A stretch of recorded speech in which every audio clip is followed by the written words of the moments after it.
لبيك اللهم لبيك لبيك لا شريك لك لبيك إن الحمد والنعمة لك والملك لا شريك لك. Ils se rassemblent en blanc, en silence, ils avancent, ils marchent vers l'invisible de leur vie. C'est ça le Hajj, c'est ça le jour d'après, que personne n'évitera. On dirait des morts, mais ils sont vivants. Ils se lavent en faisant le ghusl, la grande ablution. Ils se dépouillent et gardent 2 étoffes de vêtements blancs. Ils quittent tout. Ils marchent vers l'inconnu. Ils partent à la rencontre d'Allah subhanahu wa ta'ala. Est-ce que tu y as pensé?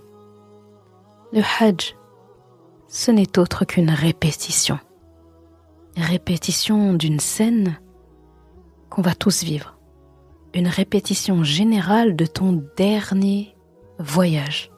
Mais celui-là, ce voyage-là, le Hajj que tu vis, tu le vis en étant vivant.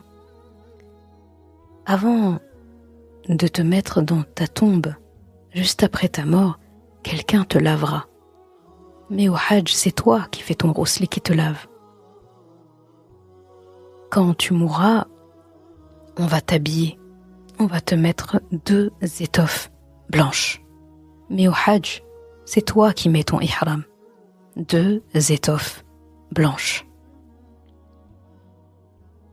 Après ta mort, on te déposera dans ta tombe, ton dernier lieu de vie avant la résurrection. Au Hajj, c'est toi qui marches, c'est toi qui avances. Personne ne te pousse ou ne te positionne quelque part. Après ta mort, on t'amènera à Allah. Mais au Hajj, c'est toi qui vas vers lui, de ton plein gré. Wa inna ila rabbika ruj'a. Dans Surat Al-A'la, ayah 8, et vers ton Rabb et le retour. Tu vois, le Hajj, ce n'est pas un voyage parmi d'autres. Ce n'est pas une case à cocher. C'est pas « check, j'ai fait mon 5e pilier, ça y est ». C'est le vrai départ, sans la mort. Et c'est pour ça que ceux qui meurent en état de ihram, qui meurent au Hajj, on les enterre directement. On ne fait pas le lavage mortuaire sur eux. On ne leur change pas leurs habits. Ils meurent et sont enterrés dans cet état. Parce qu'ils sont déjà dans l'état de sacralisation. Le vrai départ, le Hajj, c'est le vrai départ sans la mort. C'est un aller vers Allah avec encore dans tes mains la possibilité de changer. Tu peux encore demander pardon. Tu peux encore corriger. Tu peux encore revenir. Alors qu'à ta mort, ce dernier voyage, tu ne peux plus changer les choses. Mais ce n'est pas tout. Il y a quelque chose que je n'avais pas encore abordé. Depuis le début de cette série, le dernier pilier de Dhul Hijjah, je t'ai parlé comme une sœur, fillah, comme une pèlerine discrète. Mais il est temps que je te dise la vérité. Tu ne le savais pas, mais quand le premier épisode de cette série est sorti, j'étais en route vers Mecca, sur le chemin du Hajj. Mon tout premier Hajj. Peut-être le seul, Allah seul sait. Je ne voulais pas attendre de le vivre pour te parler de l'importance du Hajj. Parce que ça fait presque 10 ans que je vis ce Hajj à distance, que je pose des jours de congé pour pouvoir profiter de ces jours-là chez moi. 10 ans que je vis chaque jour, chaque Dhul Hijjah chez moi en France, avec mes rêves, avec mes regrets, avec mes doigts, mes invocations. Et cette année, Allah a envoyé son invitation. Il a ouvert la porte.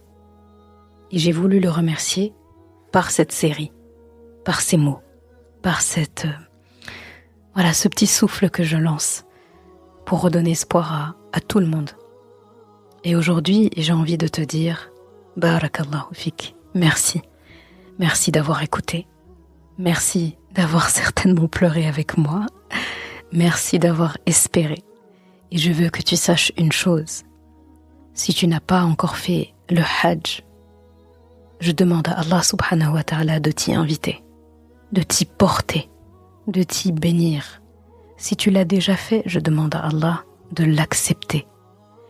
Si tu voulais y aller cette année, mais que ça t'a été empêché, je demande à Allah subhanahu wa ta'ala de te récompenser comme si tu y étais et de t'envoyer prochainement ton invitation VIP.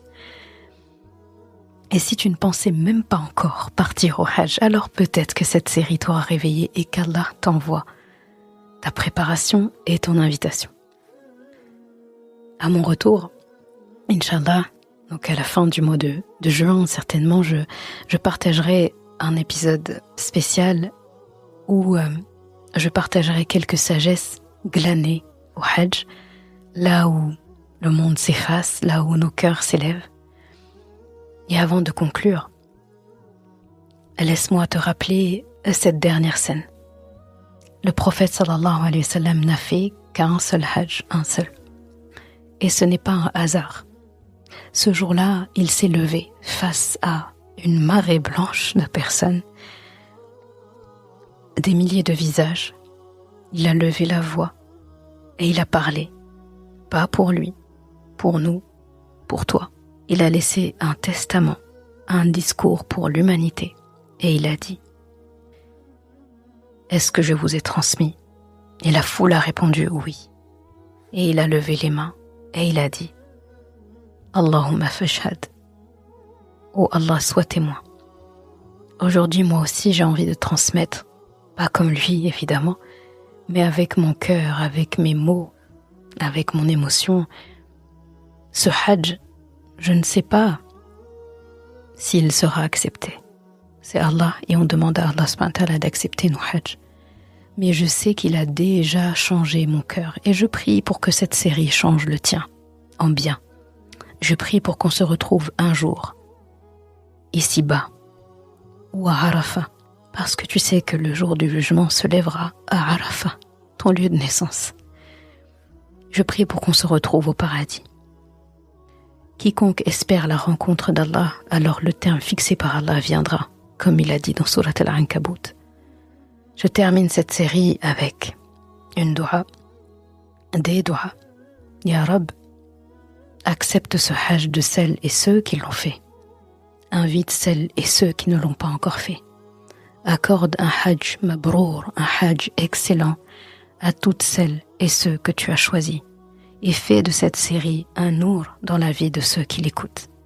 Et je te remercie, Ya Allah, de nous avoir inspirés, nous, au sein de Coran de mon cœur, de nous avoir portés dans la création de cette série, de nous avoir portés de manière générale depuis le début, de nous avoir créé des rendez-vous entre les cœurs et toi. Ya Allah, fais de cette série le dernier pilier, un rendez-vous qu'on puisse tenir chaque année. Et fais de nous des gens qui marchent vers toi, même quand ils restent là où ils sont. Et comme c'est un jour de Eid aujourd'hui, puisque nous sommes le 10e jour, je te souhaite Eid, Adha, Mubarak, Eid Saïd, qu'Allah fasse que ce jour soit un jour béni, un jour agréable pour toi et ta famille. Et je te laisse avec les takbirat de Eid à écouter juste après. Wassalamu alaikum wa rahmatullahi wa barakatuh. Allahu Akbar, Allahu Akbar, Allahu Akbar. La ilaha illallah. Allahu Akbar, Allahu Akbar, walillahil hamd. الله أكبر الله أكبر الله أكبر لا إله إلا الله الله أكبر الله أكبر ولله الحمد.